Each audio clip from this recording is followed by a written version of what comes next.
Coach Enoch in the house. How's it going, guys? Happy New Year. I hope you guys had a great holiday and a great new year. I'm here today to talk to you guys about setting some goals for 2019. I think it's really important to kind of, look back and what you did at 2018. I know we had, for those of you that were with us at this time last year, we had set goals, put them on Training Peaks. I think it's important to review what you did get done, the positive things that you accomplished in 2018, and also look at maybe there's some things that you didn't accomplish that you want to push to this year. Maybe you want to make some new goals, maybe you want to improve on some of the things you did. I know for me personally, in 2018, one of my big goals was to improve my speed, get faster. I was hoping to break 14 minutes in the 5K. I gave myself a couple shots at it, got pretty darn close. Ultimately, did not make that goal, but I did set a new PR in the 5K for the road, for the track. Also set a new PR for the 1500. So while I didn't hit that exact time goal, proud that I improved my speed. I know that's really going to help me for 2019. Every year builds upon itself. We get stronger and get better. So I encourage you first to look back, see what you did last year, be proud of what you accomplished, but also get excited for what's coming in this new year. I think often people like to set goals like I'm going to run a certain number of miles in the year. And while I think that's a fine goal, I don't really think it ties too much into things that you can kind of check in with unless you're really following that, especially if you're coached by myself. Generally I like to train you for where you're at as far as with injuries, or where you're at in your current training, or what races you're training, as opposed to just a specific mileage goal. So instead I really encourage you to maybe some health goals, which I'll get into, or more certain races, certain times to hit. Things like that are always really good.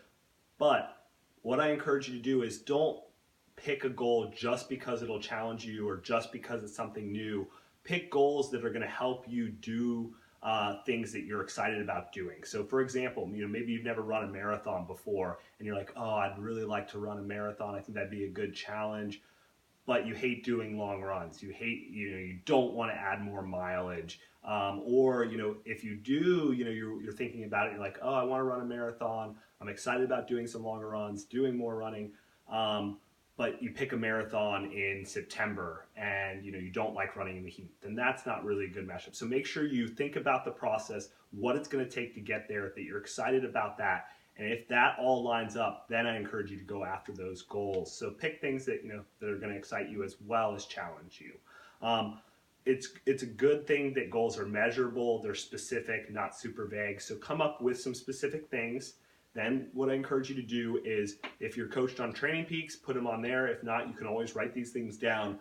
But if you go to January 1st, 2019, so just yesterday, you can click on your Training Peaks, select goals on there, and you can write down, you have these little boxes, you can add as many goals as you want, then copy that and you can move it to the first day of each month for this year. So that way each month you're able to check in. You can actually physically check the goals off as you go, but you can stay motivated, see them every month as they come up. You'll get an email with that and everything. So put them on there.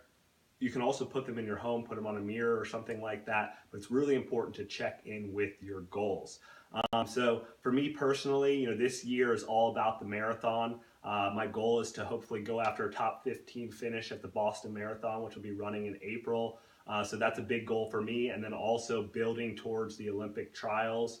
This year is going to be a big year for that. So another big goal for me is doing more strength training. I plan to strength train twice per week in 2019. That's my goal. I really think that's going to help me for for a marathon like Boston in particular, and then the Olympic trials are going to be in Atlanta in 2020. So that's something I'm going to focus on personally.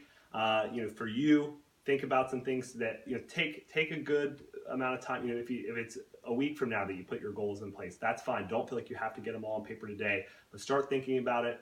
Let me know if you have any questions at practice. I'm happy to talk to you and try to give you some inspiration as well. But let's get some goals out there. Let's do some big things in 2019, and let's make it our best year yet.